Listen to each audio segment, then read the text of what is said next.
Dubai मुलाकातों और उसके बाद लाहौर में होने वाली पै दर पै मुलाकातों का नतीजा आज सामने आ चुका है। जराए दावा कर रहे हैं कि पीपल्स पार्टी और मुस्लिम लीग नून ने 8 अगस्त को कौमी असम्बली तहलील करने पर इत्तफाक कर लिया है।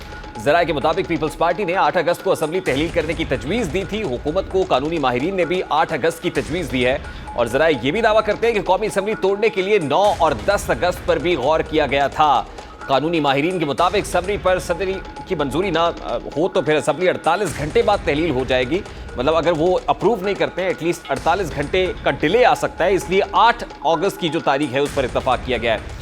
यूँ तो पीपल्स पार्टी और मुस्लिम लीग नून की जानिब से इस खबर की तरदीद की जा रही है और बताया जा रहा है कि अभी असम्बली की तहलील की तारीख पर कंसेंसस नहीं हो सका है। अपनी ट्वीट में मरियम औरंगजेब का कहना था कि कौमी असम्बली की तहलील की तारीख पर अभी फैसला नहीं हुआ। उन्होंने कहा कि पाकिस्तान डेमोक्रेटिक मूवमेंट यानी पीडीएम और इत्तेहादी जमातों की मुशावरत से तारीख का फैसला होगा, जिसका बाकायदा ऐलान किया जाएगा। दोनों जमातों की जानिब से इस तरदीद की बज़ाहिर कोई वजह समझ नहीं आती, क्योंकि मोतबर ज़राए अपनी खबर पर कायम हैं। दोनों बड़ी जमातों की तरदीद के पीछे बज़ाहिर एक बड़ी वजह पीडीएम की सतह पर रस्मी मुशावरत भी हो सकती है। बज़ाहिर तमाम मामलात इन दोनों बड़ी जमातों ने अपने हाथ में लिए हुए हैं, लेकिन पीपल्स पार्टी पीडीएम का बाकायदा हिस्सा नहीं। शायद मुस्लिम लीग नून मौलाना फजलुर रहमान की नाराज़गी से बचने के लिए और उनसे मुशावरत के लिए इस खबर की तरदीद पर मजबूर हुई है। दूसरी जानिब मुस्लिम लीग नून ये भी दावा कर रही है कि वो रवा हफ्ते ही इत्तेहादियों के साथ निगरान हुकूमत और निगरान वज़ीर आज़म से मुताल्लिक मुशावरत लेंगे, जिसके बाद 1 अगस्त तक निगरान वज़ीर आज़म का ऐलान कर दिया जाएगा। हुकूमत की जानिब से असम्बलियों की तहलील और निगरान वज़ीर आज़म से मुताल्लिक मुशावरत को तो बता दिया गया, लेकिन अभी तक मरदमशुमारी और नई हल्का बंदियों के हवाले से अबहाम जू का तू बरकरार है। हुकूमत की जानिब से अपने इत्तेहादी मगर निस्बतन छोटी जमातों को इस मामले पर एतमाद में नहीं लिया जा रहा है, जिससे इलेक्शन के मुतनाज़े होने के हवाले से शुकूक व शुबात बढ़ते चले जा रहे हैं। मुस्लिम लीग नून की जानिब से ऐसा तासुर दिया जा रहा है जैसे मरदमशुमारी और हल्का बंदियों को कोई बड़ा मसला नहीं है, ये कोई बड़े मसले के तौर पर इनको नहीं देखा जा सकता और पुरानी मरदमशुमारी पर इंतखाबात कराना मसले का वाहिद और मुनासिब हल है। गुज़श्ता शब वज़ीर दाखिला राना सनाउल्लाह ने एक प्रोग्राम में वाज़ा किया कि नई मरदमशुमारी के नताइज अभी आएंगे तो फिर हल्के यही रहेंगे, क्योंकि हल्कों में इजाफे या कमी के लिए आईनी तरमीम करनी पड़ी। दूसरी जानिब हुकूमती इत्तेहादी जमात मुत्तहिदा कौमी मूवमेंट यानी MQM पाकिस्तान के कन्वीनर खालिद मकबूल सिद्दीकी ने कहा है कि इलेक्शन वक्त पर कराने के बहाने और जो चोर दरवाजे ढूंढे जा रहे हैं उसे कबूल नहीं करेंगे। पुरानी मरदमशुमारी पर इंतखाबात नाकाबिल कबूल है। इसी जमात के रहनुमा मुस्तफ़ा कमाल तो कहते हैं कि अगर आम इंतखाबात 3 माह बाद होने हैं तो मरदमशुमारी के नताइज और हल्का बंदियों की वजह से 1 माह की और ताख़ीर हो जाए तो वो काबिल कबूल होगी। हमने गुज़श्ता 5 साल में बहुत कुर्बानियां देकर, अपने हिस्से से ज्यादा की कुर्बानियां देकर सिंध के शहरी इलाकों खुसूसन कराची में अमन खराब नहीं होने दिया है और वफाक से भी ये मुतालबा करते हैं इंसाफ करें और जो वादे किए थे वो पूरे करें। इस शहर की आबादी 3 करोड़ के लगभग है और इससे कम पर हम किसी भी मरदमशुमारी के आदाद शुमार को तस्लीम नहीं करेंगे। अब यहाँ सवाल यह है कि हुकूमत में शामिल बड़ी जमातें नई मरदमशुमारी और हल्का बंदियों में दिलचस्पी क्यों नहीं ले रही। यही जमातें 2018 के इलेक्शंस को सिर्फ इसलिए मुतनाज़ समझती थी कि 2017 की मरदमशुमारी इनकी नज़र में दुरुस्त नहीं थी। अब ये सभी जमातें इसी मुतनाज़ मरदमशुमारी को तस्लीम करने के लिए बेताब हैं। यहाँ सवाल ये भी है कि ऐसे इलेक्शंस जो 6 बरस पुरानी और मुतनाज़ मरदमशुमारी पर कराए जाएंगे तो वो इंतखाबात कैसे मुतनाज़ नहीं होंगे। क्या हर बार की तरह इस बार भी हम जानते बूझते इंतखाबात को मुतनाज़ करने के रास्ते पर गामज़न नहीं है। नई मरदमशुमारी के मुतनाज़ होने और मुनासिब वक्त पर हल्का बंदियाँ ना करने के हवाले से इलेक्शन कमीशन की कारकर्दगी इंतहाई मशकूक है। एक ऐसा इदारा जिसका वाहिद काम मुल्क में इलेक्शन कराना और इससे मुताल्लिक लवाजमात की बर वक्त तकमील है, वो 5 बरस तक नई मरदमशुमारी और हल्का बंदियाँ कराने में नाकाम क्यों रहा है। मरदमशुमारी से मुताल्लिक जमातों के एतराज़ात को क्यों सुना नहीं गया है और इसे मुतनाज़ क्यों बनाया गया है। ऐसे वक्त में जब नौजवान वोटर्स की तादाद 8 करोड़ से ज़ायद है, उनको इंतखाबी अमल से यूँ दूर कर देना मुनासिब इक़दाम होगा। इन नौजवानों की तादाद यकीनन करोड़ों में होगी जो 2017 और 18 बरस से कम हो गए, लेकिन वो अब वोट देने और अपनी क़यादत चुनने के अहल हैं। अब वो अहल हो गए हैं, वो वोटर हैं। अब वोटर लिस्टों में उनका नाम शामिल क्यों नहीं होगा। क्या ये उनको अपने हक़ राय दही से महरूम करने के मुतरादिफ नहीं होगा। दूसरी जानिब पार्लिमानी कमेटी बराए इंतखाबी इस्लाहात के इजलास की अंदरूनी कहानी भी सामने आ गई है।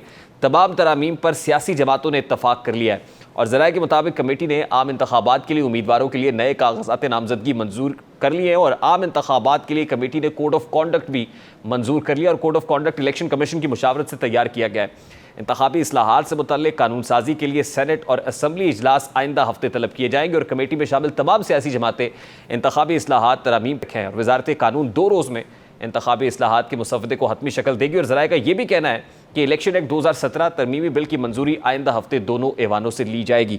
अब 8 अगस्त को असम्बलीज डिसॉल्व करने का मामला है। अगर 8 अगस्त को असम्बलीज डिसॉल्व होती हैं तो इसका मतलब यह है कि 90 रोज़ में इंतखाबात होने हैं।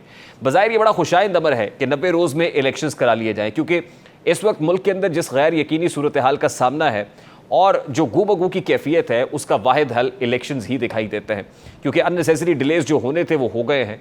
रोज़ एक बयान दागा जाता है, एक शिकवा होता है और जवाब शिकवा भी सामने आ जाता है। इकोनॉमिक साइड पर इसी पॉलिटिकल अनसर्टेनिटी की वजह से खासी अनसर्टेनिटी मौजूद है, गैर यकीनियत मौजूद है, तो इलेक्शंस वाहिद हल, वाहिद रास्ता दिखाई देते हैं। इलेक्शंस हो जाने से इस वक्त एक और अबहाम भी जो अभी तक मौजूद है वो ये है कि चेयरमैन PTI अब भी ये कहते हैं कि उनका कोई ऑप्शन अभी तक मौजूद है, उनके लिए रास्ता क्लियर है, और वो ये कहते हैं कि आने वाला वक्त उनको बड़ा खुशगवार दिखाई दे रहा है। उनके लिए क्या अपॉर्चुनिटी है? यकीनन अगर इलेक्शंस होते हैं तो दूध का दूध और पानी का पानी भी हो जाएगा, और किसी हद तक ये बेहतर भी है। इस वक्त पाकिस्तान तहरीक इंसाफ के बानी रहनुमा अकबर एस बाबर साहब हमारे साथ मौजूद है, सीनियर सियासतदान है। अकबर एस बाबर साहब, अस्सलाम वालेकुम, बहुत बहुत शुक्रिया आपके वक्त के लिए। सर, सबसे पहले तो बहुत सारी बातें आपसे करनी है। सबसे पहले तो आज एक तारीख सामने आई कि 8 अगस्त को वफाकी हुकूमत ने असम्बलीज डिसॉल्व करने का फैसला कर लिया है। उसके बाद वफाकी वज़ीर इत्तलात और नशरियात मरियम औरंगज़ेब साहिबा ट्वीट करती है और वो कहती है कि नहीं, अभी ऐसा फैसला नहीं हुआ, इत्तेहादी जमातों को ऑन बोर्ड लेने के बाद किसी तारीख का ऐलान किया जाएगा। What are you looking at कि असम्बलीज तो डिसॉल्व होनी ही होनी है, और क्या अल्टीमेटली हम अब इलेक्शंस की तरफ बढ़ रहे हैं या कोई अभी भी अनसर्टेनिटी देख रहे हैं आप? बिस्मिल्लाहिर्रहमानिर्रहीम, बहुत बहुत शुक्रिया आपने दोबारा अपने प्रोग्राम में लिया। देखिए, बहुत सारे ऐसे हालात हैं। मेरा ख्याल है हुकूमत तो उन्होंने ऐलान भी किया है, वज़ीर आज़म साहब ने भी शायद ऐलान किया है कि वो टर्म से चंद दिन पहले असम्बलीज डिसॉल्व कर देंगे। तो मेरे इल्म में नहीं है कि ये क्या लेटेस्ट डेवलपमेंट है और ये जो उन्होंने ट्वीट किया है। लेकिन सवाल इलेक्शंस का है। अभी इलेक्शंस में कुछ मरहले हैं, अभी काफ़ी ऐसे मामलात हैं जो अभी तय होना बाकी हैं। और वैसे भी इलेक्शन के बारे में मेरा जो ज़ाती मौक़िफ़ है वो तो ये है कि पाकिस्तान में पिछले 5 सालों में 3.5 साल इमरान और उसकी कोalition की हुकूमत थी। सबको पता है कि वो बुरी तरह से नाकाम हुए। उसके बाद 1.5 साल से ये जो हुकूमत है ये अपनी जगह पे यहाँ मौजूद है, यानी तमाम सियासी जमातें इक़्तिदार में आ चुकी हैं पिछले 5 सालों में।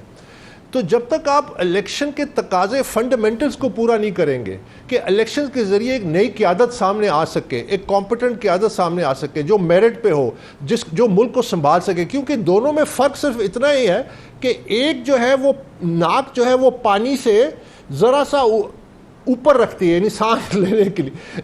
खान जो है वो तो सर पे हाथ रख के नाक भी नीचे कर देता है, इंसान को डबोता है, पूरे मुल्क को तकरीबन डबो दिया था। इससे ज़्यादा फ़र्क नहीं है। आपने अगर इलेक्शंस में जब तक बुनियादी तकाजे क्या है कि सियासी जमातें, आपने उनको इलेक्शन कमीशन में कवानीन उन पर नाफिज करना है ताकि वो नर्सरीज बने। वो सिर्फ एक इक़्तिदार की सीढ़ी है। इक़्तिदार की सीढ़ी के लिए वो ये आप रिसाइकिल करेंगे एक पॉलिटिकल लीडरशिप को जो नाकाम हो चुकी है। किस इलेक्शन कमीशन की बात कर रहे हैं आप? उसी इलेक्शन कमीशन की बात कर रहे हैं जिससे ये जो हल्का बंदियों वाला मामला है और फिर मरदमशुमारी के रिजल्ट्स नोटिफाई करने का मामला है, अभी तक वो नहीं हो सका। उस इलेक्शन कमीशन से आप ये तकाजा और मुतालबा कर रहे हैं कि वो इस्लाहात करेंगे? देखिए, मैं वो मुतालबा कर रहा हूं जो पाकिस्तान के मसाइल का हल है। आज नहीं तो कल आपको ये करना पड़ेगा। मैं वो कह रहा हूं, जिस तरह आपने मेरे पिछले कुछ वीडियोस जो चल रहे हैं, जो मामलात जिस तरह चल रहे हैं, जिस पे हम अभी बात भी करेंगे कि 2015 में मैंने क्या कहा था, जब PTI में ये लोग जब आ रहे थे और मैंने इनके हवाले से क्या बातें की, उस पर हम बात करेंगे। लेकिन मैं जो आपसे ये कह रहा हूं कि देखिए, मैं मिसाल देता हूं कि सिंगापुर एक छोटा सा मुल्क है, 60 लाख की आबादी है, 60 लाख की आबादी है, उसके एक्सपोर्ट जो है $950 अरब हैं। पाकिस्तान 25 करोड़ की आबादी है, $30 अरब से ज्यादा आपके एक्सपोर्ट्स नहीं होते। सिंगापुर में अगर आप पब्लिक टॉयलेट को फ्लश नहीं करते तो आपको सजा मिलती है। पाकिस्तान में आप पूरे मुल्क को आग लगा दें, यहां सजा तक नहीं मिलती। आप मुझे ये बताइए कि 25 मई को जब यहां पे जुलूस लेके आए इस्लामाबाद में और ब्लू एरिया को आग लगा दी और उसके बाद सब कुछ हुआ, एक आदमी को सजा नहीं मिली। खान जुडिशल कॉम्प्लेक्स पे लश्कर लेके लश्कर कशी की, एक शख्स को सजा नहीं मिली। जब इमरान खान को गिरफ्तार करने गए या उसको नोटिस सर्व करने गए, बलवा हुआ, 55 पुलिस वाले जख्मी हुए, एक शख्स को सजा नहीं मिली। सिंगापुर में इन बातों पे, क्योंकि वो कानून नाफिज करते हैं। हमारे यहाँ ड्यू प्रोसेस की बात की जाती है, हमारे यहाँ एक नेक्सस बन चुका है। हमारे जो बड़े जो लॉयर्स हैं, जो हाउसेज हैं और जुडिशरी का एक नेक्सस बन चुका है, वो कहते हैं ड्यू प्रोसेस। बिल्कुल ड्यू प्रोसेस होना चाहिए, लेकिन इंसाफ के तकाजे पूरे करते करते यहाँ तो रोजाना इंसाफ का जनाजा निकल रहे होते हैं। उसके बारे में कोई नहीं पूछता कि आज तक फ्रांस में 24 घंटे से अदालतें लगी हुई हैं, वहां पिछले महीने बलवे हुए, वो सजा देने शुरू कर दिए, 30 मिनट दिए वकीलों को, टीवी पे सब नजर आ रहा है कौन बलवा कर रहा है। पाकिस्तान में आपका कानून नहीं है, जंगल का कानून राइज है। आप कानून नाफिज करेंगे, आप लीडरशिप साफ लाएंगे, आप मईशत को संभालेंगे, प्रोफेशनल इकोनॉमिस्ट को लेके आएंगे। ये अकबर साहब, अभी जिन केसेस का आपने हवाला दिया तय करना है, मैं तो कि उसके अंदर चेयरमैन पीटीआई को कोई सजा नहीं हुई या एक्विटल हो जाता है या फिर एक तासुर उभरता है कि उनको फेवर किया जा रहा है या फेवरेटिज्म है, सहूलतकारी हो रही है, तो जब तक ये प्रोसेस कंप्लीट नहीं हो जाएगा, जब तक ये ओपन एंडेड और अनएंडेड रहेगा, तब तक इलेक्शंस कैसे हो जाएंगे? फिर मेरा बड़ा सादा सा सवाल है। मैंने आप मुझे भी शकूक शुबात है कि क्या इस साल तो खैर इलेक्शंस का जो हालात हैं, जो मारूजी हालात हैं उसके तकाजे, लेकिन मैं तो वे फॉरवर्ड देना चाहता हूं ना। मैं तो चाहता हूं कि इस मुल्क को अगर आगे जाना है, आप बेसिकली इलेक्शन अगर कराते हैं और आप इसी को रिसाइकिल करते हैं, कल इलेक्शन होते हैं नवंबर में, लेट्स से, ये जो लोग कहते हैं ना कि जी बस इलेक्शन कराओ, जान छुड़ाओ, कोई स्टेबिलिटी आपके मुल्क में नहीं आएगी, क्योंकि आपके फंडामेंटल्स ठीक नहीं है। आपने फंडामेंटल्स में देना है। एक और चीज भी तो आज चेयरमैन पीटीआई ये कहते हैं कि मुझे बड़ा बेहतर हालात दिखाई दे रहे हैं, हमारी हुकूमत बनेगी, आप इलेक्शंस कराएं तो सही। वो जीआईटी के सामने पेश होते हैं तो जीआईटी के लोगों को कहते हैं कि बस आप हमारी हुकूमत बन लेने दें। वो किसी और जगह पर जाते हैं, वहां भी उनका जिस तरह पुरतपाक इस्तकबाल किया जाता है, वेलकम कि आजा मेरे बालमा तेरा इंतजार है। तो ये सारी चीजें भी खत्म होनी चाहिए ना। ये जो कंफ्यूजन, अनसर्टेनिटी है, पता चल जाए फिर किसकी हुकूमत बननी है। वो चेयरमैन पीटीआई की बननी है, बन जाए, वो पीडीएम की बननी है, पीडीएम की बन जाए, पीपल्स पार्टी, पीएमएलएन, ये कम अज कम गैर यकीनियत तो खत्म होनी चाहिए। और इसका रास्ता इलेक्शंस ही है। अकबर साहब, अगर इलेक्शंस नहीं होंगे तो फिर क्या ये अनसर्टेनिटी ऐसी रहेगी? मैं ये नहीं कह रहा कि इलेक्शन नहीं होने चाहिए, मैं कह रहा हूं फंडामेंटल्स ऑफ इलेक्शंस पहले पूरे होने चाहिए, तो फिर पाकिस्तान में स्टेबिलिटी आएगी। आप बेशक इलेक्शन करा दें, आपके फंडामेंटल्स ही गलत हैं, आपको स्टेबिलिटी नहीं आएगी। एक फैक्शन या दूसरा फैक्शन उस